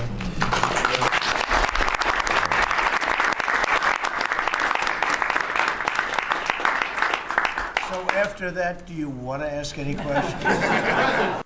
Okay. Question time. Mr. President, there's been a lot of speculation about who the next Fed chairman could possibly be. You said you had somebody in mind. Yeah. How many names were you given on the final list? And does that person currently work on the board of the Federal Reserve? Well, I'd say that we probably looked at 10. Then Scott interviewed some people that I didn't know, but he knew. And a lot of people were involved in the process, actually, and Howard was involved. But I'll be this petty. Boom. I think we probably looked at 10, and we have it down to 1. I want to ask you about Elon Musk, if I could. You talked about Elon Musk. You had him at dinner here in the White House. Is he now back in your circle of friends? Well, I really don't know. I mean, I like Elon a lot. He was a very, he really helped during the election with his endorsement. He felt strongly. Look, we had one problem. You know, I didn't want to have everybody have to have an electric car, and he makes electric cars. That's and yeah, I think we get along well. You know, on affordability, when you talk about affordability, is going forward, are the American people, do you believe, getting impatient with the reforms that you're making? They talked about it's about. I think they're getting fake news from guys like you. Look, affordability is a hoax. Oh my God. that was started by Democrats. Fake news, like the Bureau of Labor Statistics, all the Fred data, like that's fake news. I cannot, man. Who caused the problem of pricing, and they didn't end it. They lost in a landslide. We won every swing state. We won the popular vote. We won everything. You take a look at districts. It was 2,750 to 500, 525, because that was an affordability problem. We brought it down. Look at energy. Look at the gasoline price. That's like the simplest, and it's the biggest, because if energy comes down, everything comes down. That's the way it works.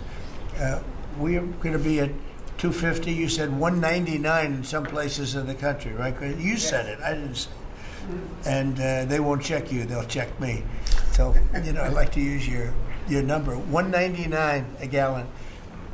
Unthinkable. If you go back a year and a half ago, it's unthinkable. So now we're bringing the prices down, way down. Beef is coming down now.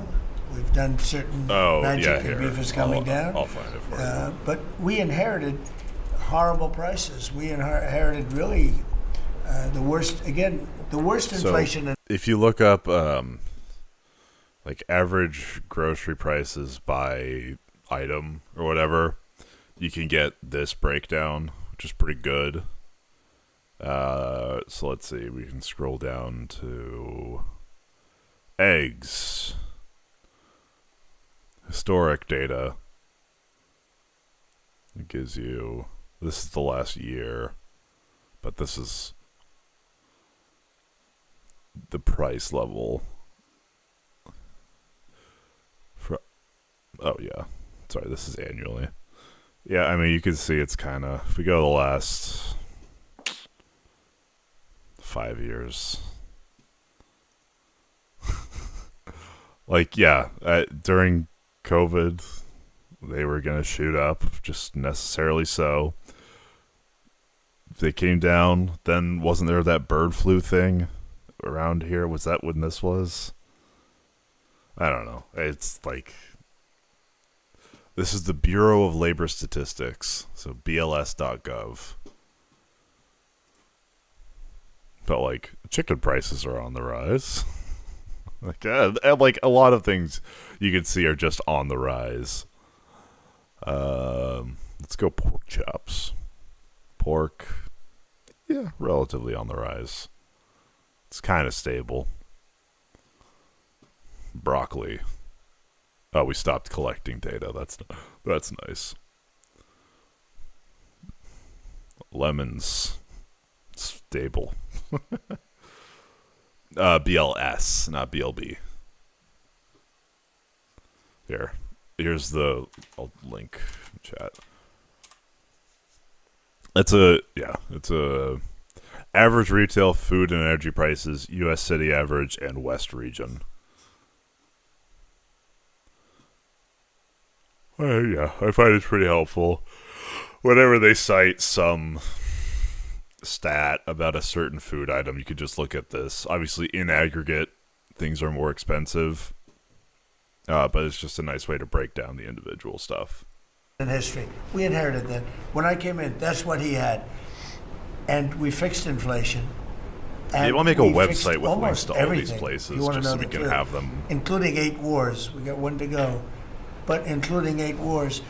But when they always say, I watched today where they have a race going on right now in Tennessee, and this woman goes, affordability. They're the ones that caused the problem. The prices were way high. We're bringing the prices down. But they're like scam artists. They're I call them con men and women. They come out, they say affordability. I see prices. We're going to get prices down still further. But we brought them down from the prices they cost.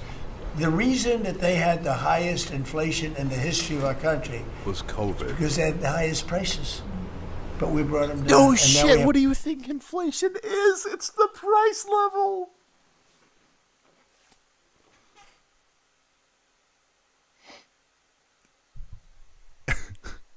Inflation is the price level, the change in price level. Oh my God. Abnormal inflation. Yeah, please. Mr. President, Well, at least that's one way to measure it. Thank you. Sure. I wanted to clarify something that you had said on Sunday regarding the boat strikes near Venezuela. You had said that you didn't know if the second strike on that one boat had happened, but you wouldn't have wanted it. Now that your administration has acknowledged that it happened, do you support that second strike? And Mr. Secretary, I want to clarify something you had said in the interview back in September, I believe on Fox News. You said that you would watch that strike live on television. In real time, did you know that there were survivors after the initial strike? Well, look, all I know is this. Every boat that you see get blown up, we save 25,000 Pete's like, Daddy's going to save my ass. on average lives, 25,000 lives. They've been sending enough of this horrible fentanyl and other things like cocaine and other things, but fentanyl right now is the leader of the pack, to kill our entire nation. Because a little speck on the head of a pin can kill somebody. It's very dangerous stuff. I know so many people where their sons were drug addicts. They had one little sample, and they died. They died. They couldn't believe it. As far as the attack is concerned, I still haven't gotten a lot of information because I rely on Pete. But to me, it was an attack. That's an indictment on Pete, just thrown in there. I mean, I don't know. I rely on Pete for my information, but I don't have it. And then Pete's going to say, well, I didn't order that second strike. That was the Admiral's decision. I support him in his decision. It wasn't one strike, two strikes, three strikes. Somebody asked me a question about the second strike. I didn't know about the second strike. I didn't know anything about people. I wasn't involved in it. I knew they took out a boat. But I would say this, they had a strike. I hear the gentleman that was in charge of that is extraordinary. He's an extraordinary person. I'll let Pete speak about him. But Pete was satisfied. Pete didn't know about second attack having to do with two people. I guess Pete would have to speak to it. I can say this. I want those boats taken out. And if we have to, we'll attack on land also, just like we attack on sea. And there's very little coming in by sea. I think we've knocked out over 90% of it. There's very little, and I understand that. There's very little. We're saving hundreds of thousands of lives with those pinpoint attacks. It's an amazing thing when you see a boat going along, and a lot of... Yeah, I saw this. Trump's planning on basically doing a national trip to gaslight the American people into how great his economy is. Just like...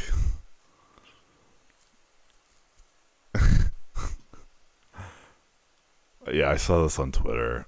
It's like, what's he gonna do? Try and convince people that their prices are actually low, or that it's the Democrats' fault? Ah, my God. Yeah, I think that Tennessee election, where that plus 22 district being a single digit difference, like they lost, I think 12 or 13 points. I think that was the thing that actually scared him. So now he's doing this in-person propaganda tour. It's so crazy. Good stuff. The press would like to say they're not. You see them, but they're not. And obviously we'll be watching that as it happens. Not maybe drugs. You see these boats. First of all, who has 5 engines on the back of a boat going in weird directions and loaded up with lots of white containers? They're bags of things. No, they've done an amazing job, and Peter's done an amazing job. Sorry, that's enough to prescribe the death penalty?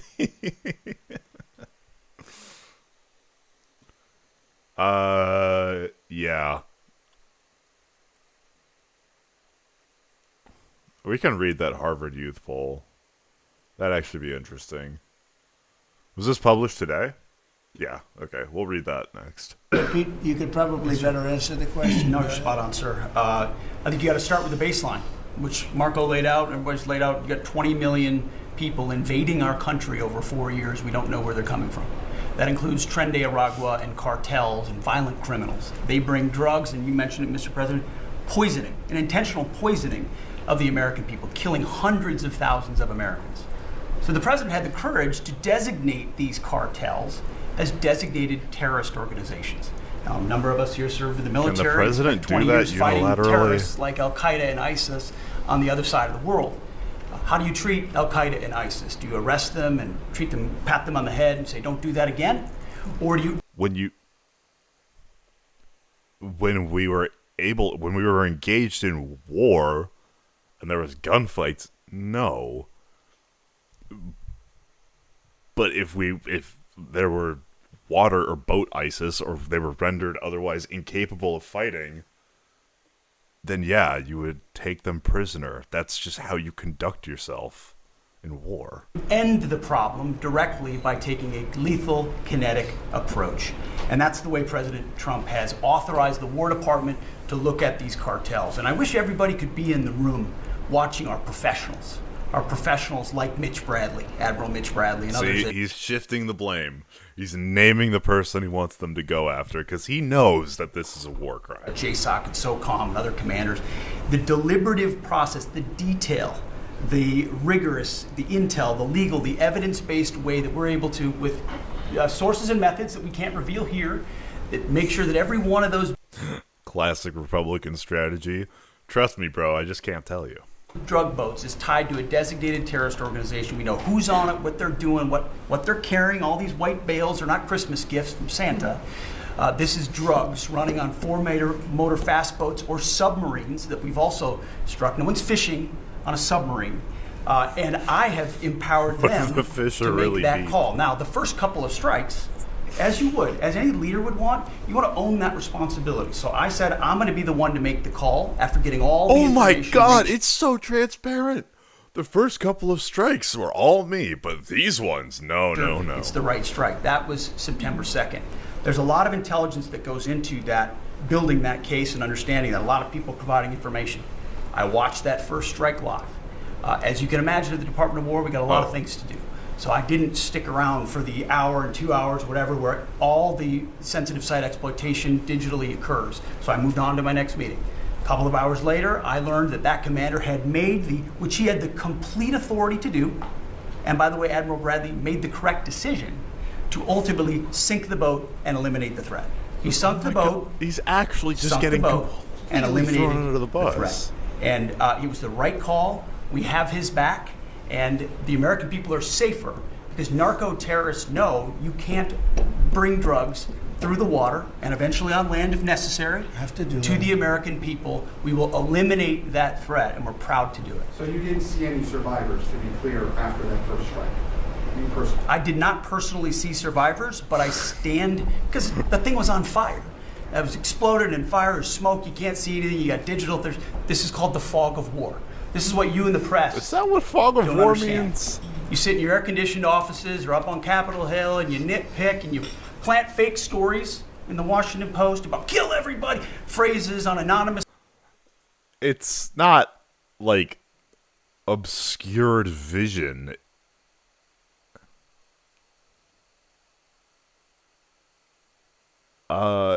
It's just about uncertainty about the state of a battlefield, I guess. Sources not based in anything, not based in any truth at all. And then you want to throw out really irresponsible terms about American heroes, about the judgment that they made. I wrote a whole book on this topic because of what politicians and the press does to warfighters. President Trump has empowered commanders to do what is necessary, which is dark and difficult things in the dead of night on behalf of the American people. We support them, and we will stop the poisoning of the American people. We're not entering. Mr. Secretary, on the second strike, you said it happened more than an hour after the first strike? I couldn't tell you the exact amount of time. Minutes, or you had left the room? Empowered to commit war crime. Yeah. I already stated my answer quite clearly. So remember this, we lost last year. I think it was more than that, but people don't like saying it because they always said 100,000, 115,000, numbers we've been hearing for years. So we lost last year more than 200,000 people, dead people, ruined families. That doesn't mean you can commit war crimes. That doesn't make anything legal. Beyond the 200,000. And those 200,000, that family will never be the same. but these people have killed over 200,000 people, actually killed over 200,000 people last year. And those numbers are down. Those numbers are down. They're way down. And they're down because we're doing these strikes, and we're going to start doing those strikes on land too. You know, the land is much easier. It's much easier. And we know the routes they take. We know everything about them. We know where they live. We know where the bad ones live.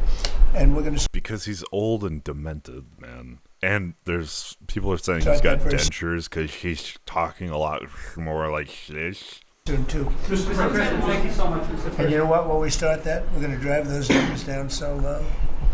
And then you're going to have families be able to live without the fear of their son or daughter just having a pill to have a little fun and ending up dying within a period of 60 seconds, right? No, we're not going to let that happen. We're not going to let it continue to happen. What Biden did to this country by allowing all these people, and I call them animals in many cases, I think they're animals, to come into our country and destroy our country and let all those drugs pour in. Let people just walk across the border like it was nothing. You look at them, a lot of them, you know, you say, oh, let's not discriminate. I'm not talking about color. I'm just talking about you look into the eyes of some of these people. We're smart. What? And you see a killer. Come on in. Just come on in. 11,888 murderers. Many of them committed more than one murder. He allowed them into our country, totally unvetted, totally unchecked. But he also allowed drugs to come in at record numbers. What do killer and hundreds eyes of look thousands like? of people a year They're die. walking across the border And like... we're taking those son of a bitches out. Yeah. Thank you so much, Mr. President, for taking your questions. I think this is the most transparent administration I've ever seen. I'm impressed by these people. I'll tell you, how strong are you? You've been holding that for 2 hours. You know, there are very few physically. There are very few people who could do. I'm very proud of you. I have no idea who you are, but you're strong. Thank you, Mr. President. Mr. President, last week, militia groups in Iraq attacked the Christian region's gas field, the largest gas field, which even the U.S. companies invested in the energy sector in the Christian region. And the Christian Prime Minister requested the United States to provide them some sorts of means and defense systems in defending their civilian infrastructure and U.S. investment in the Christian region. Are you willing to providing them the support? And if I had this question, tomorrow the United States is going to open and inaugurate. Can you speak louder? Yeah, of course. Is that possible? Oh my God. You're the most Okay, I don't know gentle, what- beautiful voice. Gentle person. Everyone else, he's got that Take fewer words and louder. Fibonacci spiral.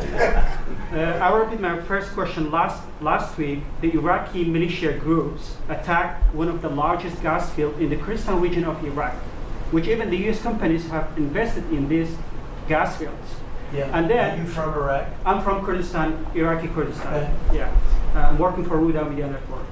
And the Kurdistan region prime minister, he requested the United States to providing them some sort of defense system to defending these gas fields and U.S. investment in the Kurdistan region. Are you willing to helping them? Well, we're going to look at it. I heard about it, and I'm hearing about it more now, frankly. It wasn't at the top of my list. It's a very unusual question, I think, but I assumed you're from the area, and to you it's a very important question, and to me it is also, because people are being killed. I will say this, Iraq has been much different in terms of us than they were prior to us taking out the nuclear capability of Iran.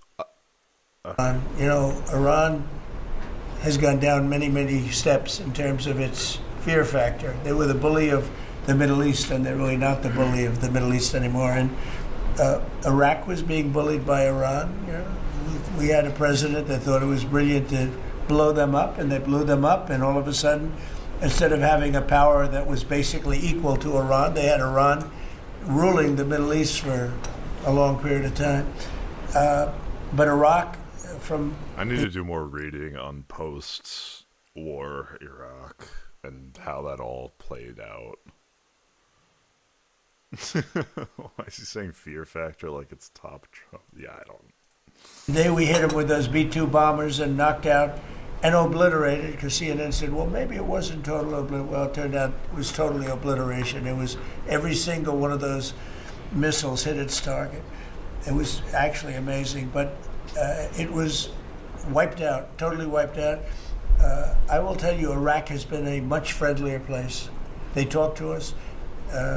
The Prime Minister actually nominated me along with about 78 other countries for the Nobel Prize. I'm the only one that was nominated by almost 100 countries that didn't get it. But that's okay. Because they know how to appeal to your ego, man. If he wasn't so fucking stupid, it might be funny. But I saved a lot of lives. But Iraq nominated us for the Nobel Prize, and that was a great honor. Can we you didn't believe expect that Why from would they Iraq. do that? Iraq Why has would they been a like you much so much? different place since the taking out of Iran of the nuclear capability. Yeah, let's get to another question. The meeting, Here we go. This guy's a beauty. Go Secretary ahead. Rubio mentioned the meetings ongoing in Russia today. Do you have any update from Mr. Witkoff or Mr. Kushner No, on that? no or what are you update, because hoping I've to been get spending out too of it? much time with you. I mean, we're spending a lot of time in here. We wanted to do this you talk about being open and transparent. This has to be the most transparent administration in history. No, it's faux transparency. When you're not publishing the unemployment numbers, but you're hosting these, North Korea roundtable birthday party bullshits, that's not transparency. That's just being in people's face. We spent a lot of time answering your questions and giving you a lot of good, good results. I mean, I think everybody here gave you good results. But no, I don't. I will have after I leave here. Or do you hope for a breakthrough, or is it not I quite don't at that know. stage? I don't know. Look, I don't know. All I can tell you is that we're trying very hard to save 25 to 30,000 people, mostly men, mostly soldiers, every month. 25,000 to 30,000 soldiers. It's impossible. That's half a stadium. Take a big football stadium. Take half of those people in a stadium. It's like water only And they're wiped transparent out. on the They're killed. surface, or his hair. Yeah. Every month. It's crazy. That war is crazy. And it would have never happened with me, and it didn't happen for 4 years. You just mentioned such as potential land strikes. Can you elaborate anything on that? Are you talking Yeah, about I'll elaborate. If they come in through a certain country or any country, or if we think they're building mills for whether it's fentanyl or cocaine. I hear Colombia, the country of Colombia, is making cocaine. They have cocaine manufacturing. You're only just finding out about this. Oh my God. That's okay. And then they sell us their cocaine. We appreciate that very much. But yeah, anybody that's doing that and selling it into our country is subject to attack. So not necessarily just Venezuela. No, not just Venezuela. No. Venezuela's been very bad. Venezuela's been really bad in something else, probably worse than most, but a lot of other people do it too. They would send murderers into our country. They would empty their jails into our country. I think Trump is actually straight and narrow, like on drug stuff. I'm pretty sure. I know he doesn't drink. They sent people into our country that we don't want. They sent their drug dealers and their drug people into our country. They sent people from their mental institutions into our country, and we're getting them out. That was bad. That was real bad. And they also sent drugs. Yeah. On Tim Walz, Mr. President, do you think he should resign over the fraud scandal in his state? That who should? Tim Walz. I should probably Over look the into the scandal fraud in the thing. state. Look, I think the man's a grossly incompetent man. It's I not thought the that word you used. from the day I watched JD destroy him in a debate. I was saying, who was more incompetent, that man or my man? I had a man and he had a man. They were both incompetent, and I had a man and a woman. I thought she was very incompetent too, but now she's leading the field, and I think she's leading the field for the nomination. Anyway, look, that's up to them. That's up to the Democrats. You know, the problem with them is they have really bad policy. And I'm not going to say what it is because I don't want them to change it necessarily because I want to run against it, whether it's not going to be me, it's going to be somebody that's going to probably sitting at this table. Could be a couple of people sitting at this table. Could be a couple Rubio of and people Vance. running together sitting at this table, you know. But I want them to win because we've done a great job for this country, and I want that to be carried forward. And you know, I think we have a tremendous bench, really a tremendous bench. But No, I think that Walsh man is a couldn't grossly bench the incompetent bar. man. There's something wrong with him, okay? There's something wrong with him. And when you look at what he's done with Somalia, which is barely a country, you know, they have no anything. They just run around killing each other. There's no structure. And when I see somebody like Ilhan Omar, who I don't know at all, but I always watch her for years. I've watched her complain about our Constitution, how she's being treated badly. Our Constitution, the United States of America, is a bad place. Hates everybody, hates Jewish people, hates everybody. And I think she's an incompetent person. She's a real terrible person. But when I watch what is happening in Minnesota, the land of 1,000 lakes, or however many lakes they have, they got a lot of lakes. But this beautiful place, and I see these people ripping it off, and now I'm understanding, and you're going to look at that, Scott, I hear they ripped off Somalians, ripped off that state for billions of dollars, billions, every year, billions of dollars, and they contribute nothing. The welfare is like 88%. They contribute nothing. I don't want them in our country, I'll be honest with you, okay? Somebody would say, oh, that's not politically correct. I don't care. I don't want them in our country. Their country's no good for a reason. Their country stinks. What's that reason? Is it in, like, inherent characteristics? Is that what this man is arguing right now? Uh-oh. And we don't want them in our country. I can say that about other countries, too. I can say it about other countries, too. We don't want them to hell. We have to rebuild our country. You know, our country's at a tipping point. We could go bad. We're at a tipping point. I don't know if people mind me saying that, but I'm saying it. We could go one way or the other, and we're going to go the wrong way if we keep taking in garbage into our country. Ilhan Omar is garbage. Oh, She's garbage. well, that's nice. Her friends are garbage.